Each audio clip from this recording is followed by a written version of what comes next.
To families who waited, who worried, who bore the weight of absence, extend your sustaining grace, O Comforter. We give thanks for the Department of Veteran Affairs, who daily honor our nation's sacred trusts. And we bless the veteran service organizations whose devotion ensures that no veteran stands alone. In honor of those who served, renew our covenant to tend the garden of democracy with vigilance and care, to serve with humility, to lead with integrity, to walk together as one people under your guiding hand. Underpin our labors with hope, our words with true, our action with compassion. Let freedom ring not only on the battlefield, but in the everyday lives of your people. God bless the United States of America, that we may be true to the promise entrusted to us, vigilant in peace, resolute in service, defender of justice, and steadfast in gratitude. It is in your holy name we pray. Amen. Seated. I am honored to introduce the 2025 National Veterans Day Observance co-host organization, the American Veterans, better known as AMVETS. The organization began in 1944 when 18 World War II veterans met in Kansas City, Missouri to form the American Veterans of World War II. Just 3 years later, President Harry S. Truman signed Public Law 216, making AMVETS the first World War II veterans group chartered by Congress. Over the decades, its charter expanded to include those who served in every era from World War II to today, including members of the National Guard and Reserves. Today, AMVETS focuses on critical veterans issues such as mental health, suicide prevention, and ensuring women veterans receive equal recognition and opportunities. Representing AMVETS today is National Commander Paul Shipley, a U.S. Army combat veteran who served from 2004 to 2014, including a deployment to Iraq. Commander Shipley is the first post-9/11 veteran and one of the youngest leaders in AMVET's 80-year history. Please join me in welcoming National Commander of AMVETS and co-host of today's ceremony, Mr. Paul Shipley, who will lead us in the Pledge of Allegiance and deliver remarks. Please stand for the Pledge of Allegiance.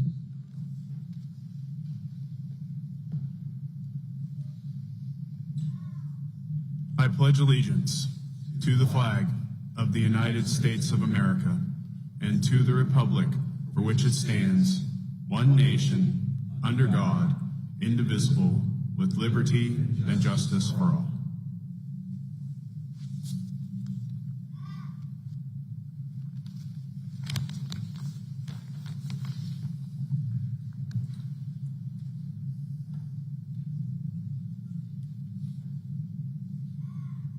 Good morning, Mr. President, Mr. Vice President, Secretary Collins, and distinguished leaders of the veteran service organizations of the United States of America. Good morning and happy Veterans Day. Today, as we gather at this hallowed ground at Arlington National Cemetery, we honor the brave men and women who have served our nation with unwavering courage and sacrifice. It is a solemn moment of remembrance, unity, and a renewal of our commitment to those that have served.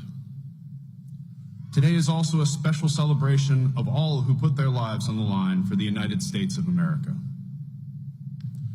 AMVETS has a proud history spanning over 80 years. Today, our top priorities remain clear. We work tirelessly to prevent veteran suicide and veteran homelessness, because no veteran should be alone in facing these struggles. We promote awareness, prisoners of war, and missing in action issues, ensuring that no hero is ever forgotten. And we are committed to supporting veterans' families, help keeping them united through life's toughest challenges. As the host of this year's Veterans Day National Committee, AMVETS is honored to participate alongside dedicated Department of Veteran Affairs staff and our fellow veteran service organizations. Together, we organize this event to honor our fallen and to reaffirm our duty to those who have served. In the spirit of veterans serving veterans, I challenge each of us whether here today or watching from home, to find ways to support our veterans, whether through a simple act of kindness, volunteering, or advocating for policies that make a difference. Your efforts matter. Because supporting our veterans is not just a duty, it's a reflection of our gratitude and respect. Let us remember today that their sacrifices have made the freedoms we enjoy possible. And let us pledge to continue serving, protecting, and honoring all who have served our nation. Thank you. God bless our veterans, and God bless America.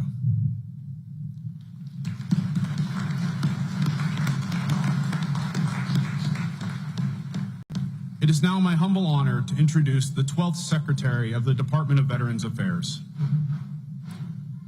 Secretary Doug Collins is an accomplished attorney with more than a decade of legislative experience representing the people of Georgia in the state legislature and later the U.S. House of Representatives.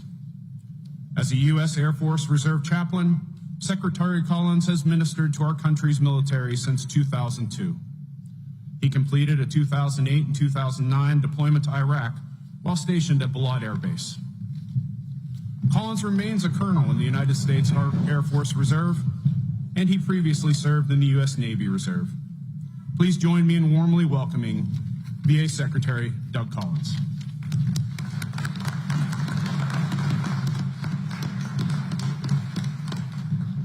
Good morning, everyone. Mr. President, Mr. Vice President, all the VSOs, all of our veteran staff here today, and welcome you to a place in which we honor our veterans, those who have served.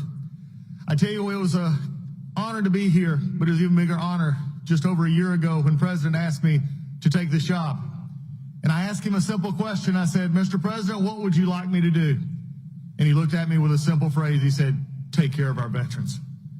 I tell all the rest of the cabinet, I've got the best job in the world because I get to take care of the best people in the world, the veterans of the United States of America.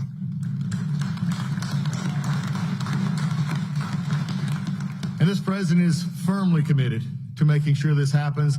The VA is a different place today than it was just 9 months ago. 9 months ago, there was more of an inner reflection. Now it is an outer reflection. The only thing that matters at the VA is that the veteran comes first. All we do is not about a bureaucracy or where we're from. It's about the veteran who walks through our door. Without the veteran, we have no job. The VA now understands that we do nothing else except take care of the veteran and do things for them. And under that direction from the president, we have lowered backlogs. We have increased wait times. And yes, Mr. President, we get them to community when they want to go to the community to see those doctors. And that's all in just in the first 9 months. But the best part of this is that there is something to understand. Is that Veterans Day, unlike the others we celebrate, is about everyday people doing extraordinary things. Veterans Day is about men and women who come from small towns, hamlets, villages, and big towns. And they make a decision in their life to raise their right hand and say, I'm committing to something bigger than myself. I am stepping forward where many will not. I am raising my right hand and committing myself to service to a country, as I said just the other day, to make and ensure that our military is the biggest and baddest in the world. Our veterans make that possible.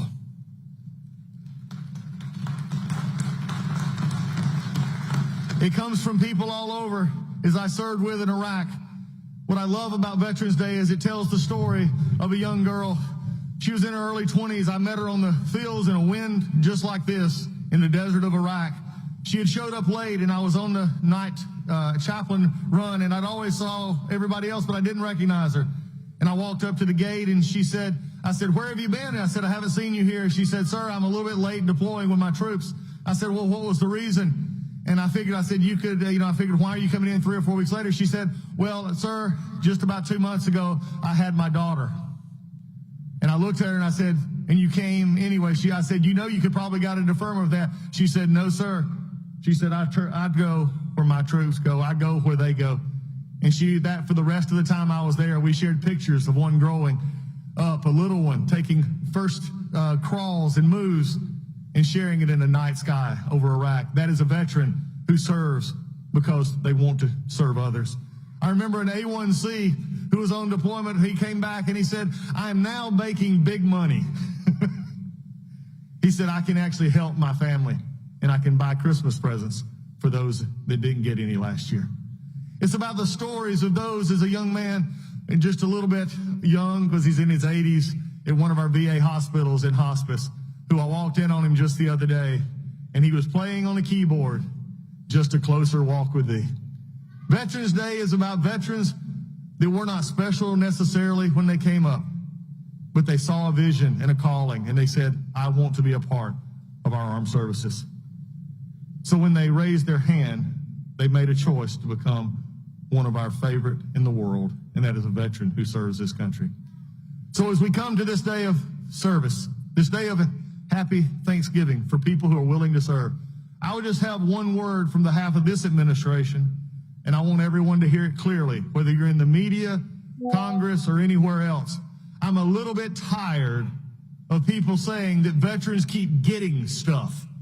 No, veterans do not get anything from this country. They have earned everything that they are getting, and I am committed to making sure they will always have that from this administration and this VA, and that is my promise and this president's promise to you. And with that, it is my honor to introduce to you a father, a husband, and yes, for those in the audience, a Marine. Oh, come on, Marines. There we go. My Marines ain't let me down on this one, because now I get to introduce the great Vice President of the United States. It is his honor. It is his Marine, and I'm making him wait just a minute. It is Mr. Vice President. He is ready to hear.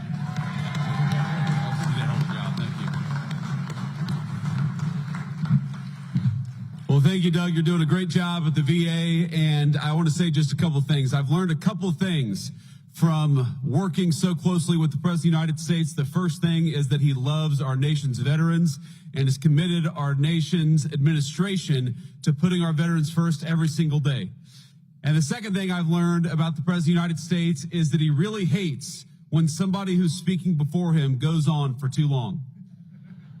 And so with that in mind, I have prepared a very brief and very inspiring 1 hour and 45-minute speech on this beautiful Veterans Day out here in the cold. But let me just give 3 very brief messages. First, to our nation's veterans, thank you. Thank you for serving and sacrificing. We've all got so many good stories of people that we served with over the years. During my 4 years of the Marine Corps, I met the very best of America, people who are willing to put on a uniform and risk their lives for their entire country. Just yesterday morning, I met people who lost limbs, who lost very, very important family members, who lost their psychological health, going out there and serving the United States of America. So whether you gave a little bit or whether you gave a lot, every single person who put on the uniform of this nation deserves our gratitude on this day especially, but every day. And so from the Vice President and the entire administration to our nation's veterans, thank you for your service, thank you for your sacrifice, and thank you for making us proud every single day.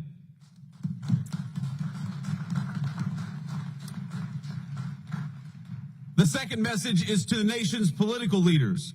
I happen to believe that the most valuable resource that we have isn't the incredible wealth of natural resources of this country, as amazing as it is. The most important natural resource that we have is that we have hundreds of thousands of young people every single month who sign up to put on the uniform and risk their lives for their fellow citizens. That is a resource we cannot squander. That is a resource we must protect. And so to every elected official who's here today, our obligation, our sacred responsibility to our veterans is to make sure that the American military is the bravest and best fighting force anywhere in the world, and to make sure that every time we ask our nation's military to go off to war, we give them the training, we give them the resources, and we give them what they need to kick the enemy's rear end and to come back home safely and quickly. That is our obligation to you.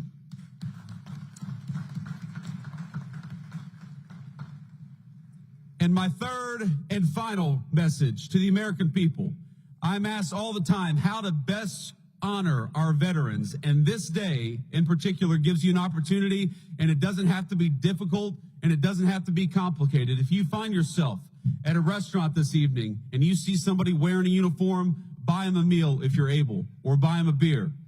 If you see a veteran of our nation's armed forces, if you know somebody in your family, give them a call and say thank you. I heard already this morning from my mother-in-law who sent me a message early California time, and it touched my heart. Just knowing that we have loved ones who recognize our service, who care about it, and who care enough to go out and say thank you.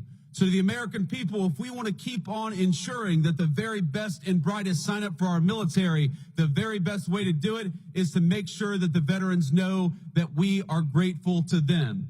And so it's with great pride that I am introducing a man who is proud of our veterans, who fights every single day for the veterans, and who is proud to be the Commander-in-Chief of the United States Armed Forces, President Donald J. Trump.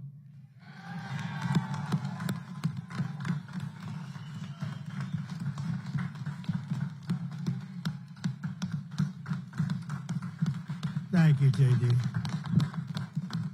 Thank you very much to our great Vice President. It was a good decision I made. This morning on these hallowed grounds where generations of American heroes rest in eternal glory, we gather to fulfill the sacred duty of every free man and woman. On Veterans Day, we honor those who have worn the uniform, who have borne the battle, who have stood to watch, and whose ranks have formed the mighty wall of flesh and blood, bravery and devotion that has defended our freedom for 250 years. Today, to every veteran, we love our veterans, we say the words too often left unsaid. Thank you for your service. Thank you very much.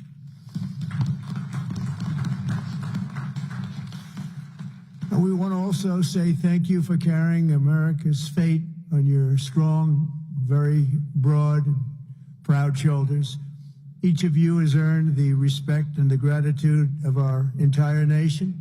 We love you, we salute you, and we will never forget what you have done to keep America safe, sovereign, and free. Thank you very much.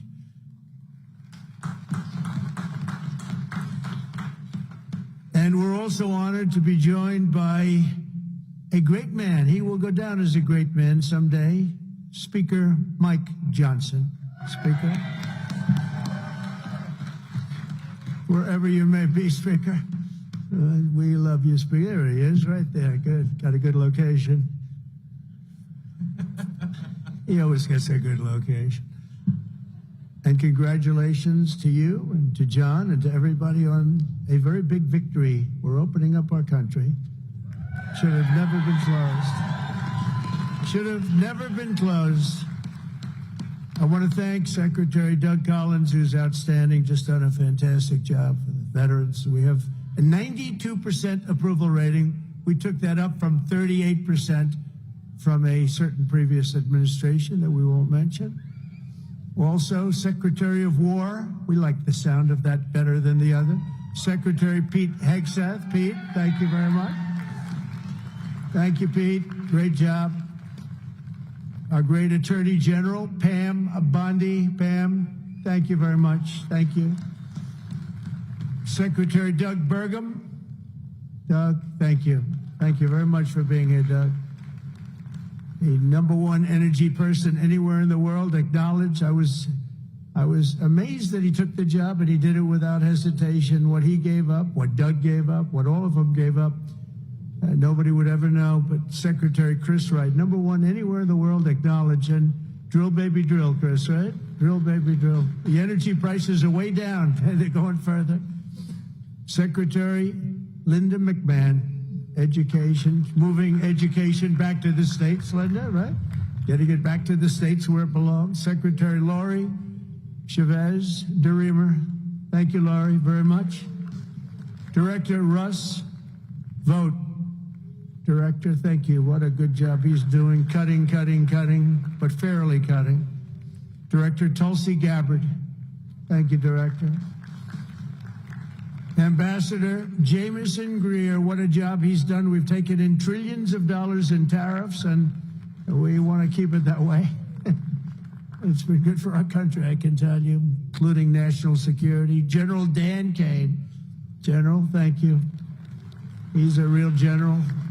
And congratulations on wiping out the nuclear capability of Iran in about a matter of seconds once they got there. They traveled a total of 37 hours, but once they got there, they were very quick. And also to many other very distinguished guests. We have an amazing group of people. I'd like to name every one of you, but I think a lot of people would be upset. It's a little cold.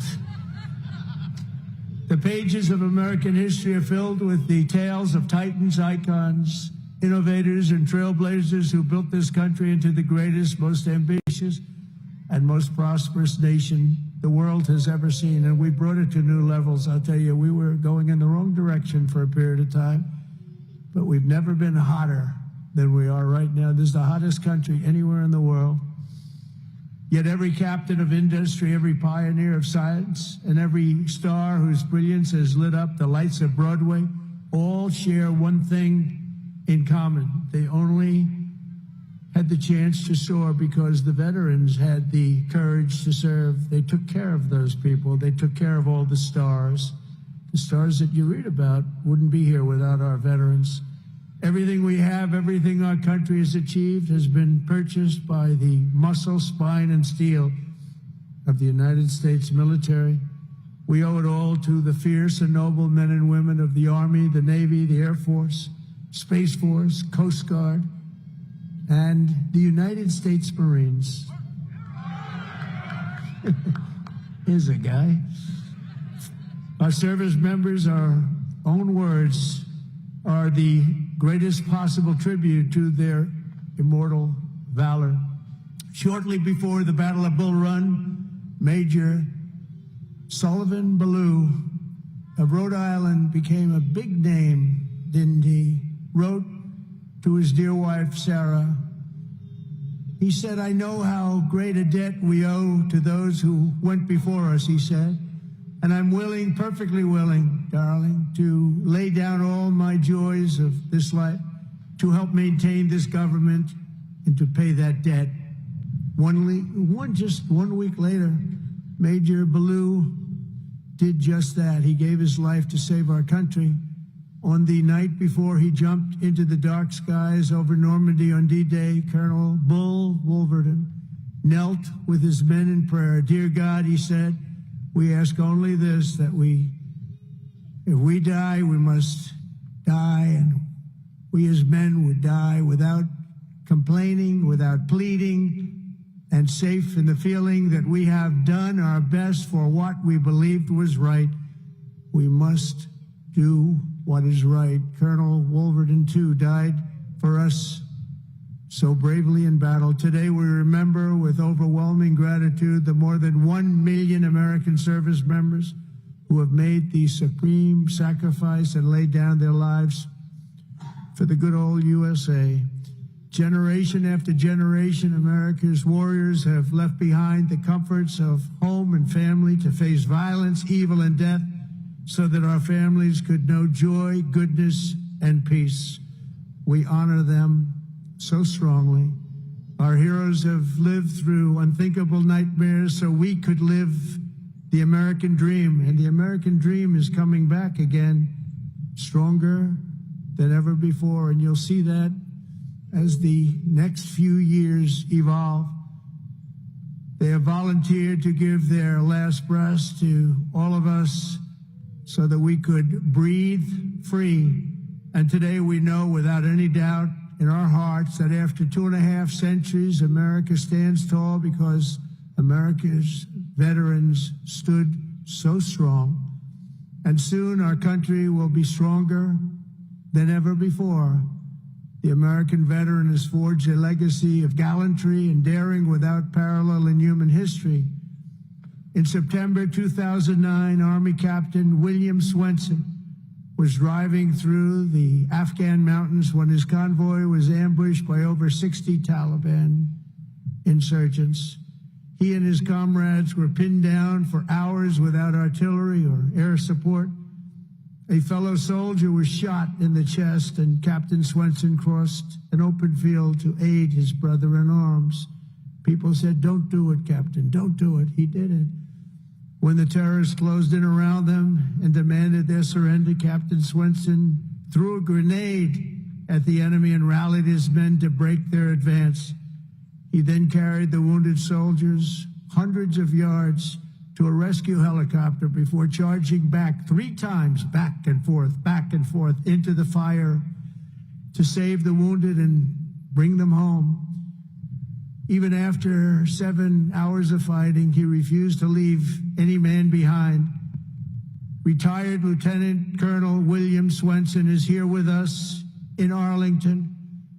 And for his actions that day, he proudly wears the Congressional Medal of Honor. Colonel Swenson, thank you very much. Thank you very much, please. Thank you. Thank you very much.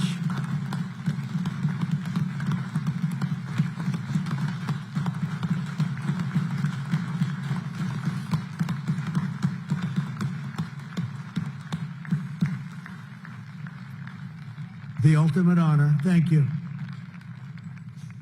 Another person who shows the Medal of the American Veteran is Dale Stovall. As an Air Force helicopter pilot in Vietnam, Captain Stovall was assigned to rescue a downed American airman deep in hostile territory. Despite the extreme peril, Captain Stovall took off in his HH-53C helicopter and soon came under intense fire, forcing him to turn back. But the captain refused to abandon his mission. The next day, he willingly plunged back into the danger while taking fire from all directions. He didn't have a chance, he felt, but he said, "I got to do it." He rescued the downed American pilot who had been stranded on the ground for 23 days and brought him back home alive, completing the deepest rescue behind enemy lines in the entire Vietnam War. For this and 11 other harrowing rescues, he was a brave guy. Dale received the famous Air Force Cross and the Distinguished Flying Cross and 2 Silver Stars, making him the 4th most combat decorated Air Force Academy grad of all time. He retired as a brigadier general after 31 years of service. General Stovall, you are a legend. Please, thank you, General Stovall. Thank you very much. Thank you. You look good, General. I wish I looked that good. You look good. Thank you very much, General. America's warriors never quit, never surrender. They fight, and they win. That's what we do. We win battles.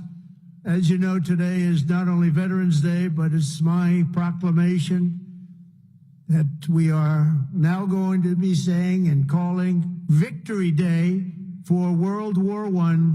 Victory Day. You know, I was recently at an event and I saw France was celebrating Victory Day, but we didn't. And I saw France was celebrating another Victory Day for World War II. And other countries were celebrating. They were all celebrating. We're the one that won the wars. And I said, from now on, we're going to say Victory Day for World War I and World War II. And we could do for plenty of other wars, but we'll start with those 2. Maybe someday somebody else will add a couple of more because we won a lot of good ones. But when I see other countries celebrating Victory Day, I watched it. I watched UK. I watched Russia. They were celebrating Victory Day, World War II. And I said, we got to have a Victory Day. Nobody even talked about it in our country. But from now on, we're going to be celebrating Victory Day for World War I, for World War II, and frankly, for everything else. Under the Trump administration, we're restoring the pride and the winning spirit of the United States military. That's why we have officially renamed the Department of Defense back to the original name, Department of War. And remember, we won World War I, we won World War II, we won everything in between, we won everything that came before, and then we brilliantly decided to change the name of this great thing that we all created together, and we became politically correct. We don't like being politically correct. So we're not going to be politically correct anymore. From now on, when we fight a war, we only fight for one reason: to win. We fight to win. And under my leadership, we're also fighting for the great veterans who have always been there for us, and especially when we needed them and needed them most. In 9 months, the Trump administration has cut the backlog of VA benefit claims in half. That's a big achievement, and Doug is going to get it down to zero. During the Biden administration, the backlog exploded like we had never seen before, and I'm going to eliminate 100% of that backlog. We're moving at that pace, and already we've processed more than 3 million backlog claims, the most of any year in the history of the VA. We've added more than 1 million extra service hours across the VA centers, and we've opened 20 new facilities in 13 states, something that people said just not possible to do. We also have brought back VA choice and VA accountability, taken away by the Biden administration, so that when you have to wait online, you go out and you get yourself a doctor. We pay for the doctor if you have to wait. And the other thing is, we fired thousands of people who didn't take care of our great veterans. They were sadists, they were sick people, they were thieves, they were everything you want to name, and we got rid of over 9,000 of them. And then when Biden came in, he hired them back, many of them, but we got rid of them.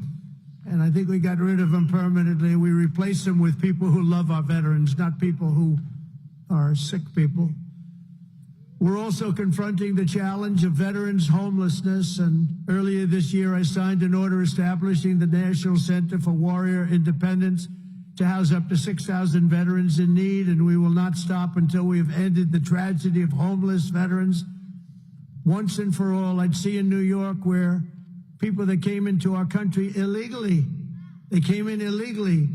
would be put up in hotels, and veterans would be sitting on the sidewalk outside of that hotel where these other people are put in. And many of the people that came in were put in from prisons. They were murderers. They were drug dealers. They were people that we didn't want in our country. They were staying in hotels, luxury hotels, and our veterans were sitting on the sidewalks watching them go in. I said, that's never going to happen under this administration. I also signed the VA Home Loan Program Reform Act, because no veteran should be kicked out of their home for what they call a late payment. It's not happening. And I'm pleased to report that since January, the veterans' unemployment rate has fallen by more than 26%. That's amazing. Work hard on that. And I also want to give a very special thanks to all of the veteran service organizations that work so hard. They're all represented here today. But they work so hard on behalf of our great veterans, and one of the heroes who reminds us of why we fight for those who served in uniform is Army Major and West Point grad Jonathan Turnbull.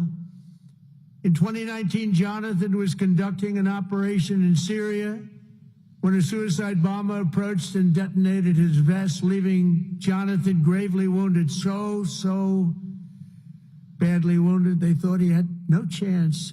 The injuries were so severe, the doctors gave him, everybody, they just looked, they all cried. They knew him, they loved him, and they were just crying. They said, no chance. He was resuscitated 3 separate times and he underwent 22 surgeries, but he refused to give up. He wanted to live. He loved this country. He loved his family. He wanted to live. He was going through hell.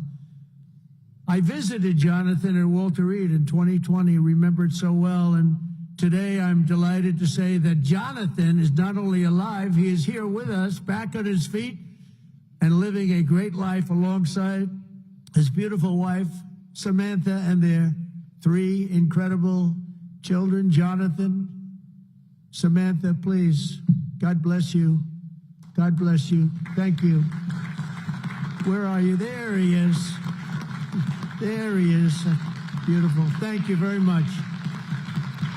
Thank you. You're a tough guy. You're a tough one. Nobody could have gone through what you went through. He's doing good, isn't he, huh, Samantha? Thank you very much, both. And in conclusion, from the very beginning of our country, our great American flag has always been shielded and protected by a special caste of citizen who has stepped forward to safeguard liberty's cause. When danger came, when duty called, when Almighty God asked, who had the will and the strength to defend the land of the free, each and every American veteran stood up and said, "Here I am, send me, here I am." They've come from every corner of this nation, from the cornfields of Iowa to the hills and valleys of California, from the steel towns of Pennsylvania to the vast plains of Texas, from the banks of the mighty Mississippi to the 5 boroughs of New York City. With selfless commitment and unyielding conviction, they made themselves America's ramparts and became the shield between our homeland and those who would do us harm. With everything they had, they did one thing above all else. They put America first. On the decks of destroyers, beneath the thunder of cannon fire, in the cockpits of our beautiful B-2 bombers. Aren't they beautiful now? We respect them so much. What a job they did. That in an instant completely obliterated Iran's nuclear capability, of which we have just ordered, I have to say, many more of the updated versions of that incredible piece of art. They defended the American Republic, dispensed American justice, crushed the enemies of freedom, and vanquished the forces of wickedness and evil. That's what we've been doing. Because of what every veteran has done today, the flame of liberty shines bright. The people of our nation sleep safe. The American dream surges forward, and our magnificent destiny stands more splendid and glorious than ever before. So I want to say thank you once again to every American veteran. You are very, very special people, and always in our heart. And thank you very much, and God bless you, and God bless the United States of America. Thank you very much. Thank you, everybody. Thank you very much.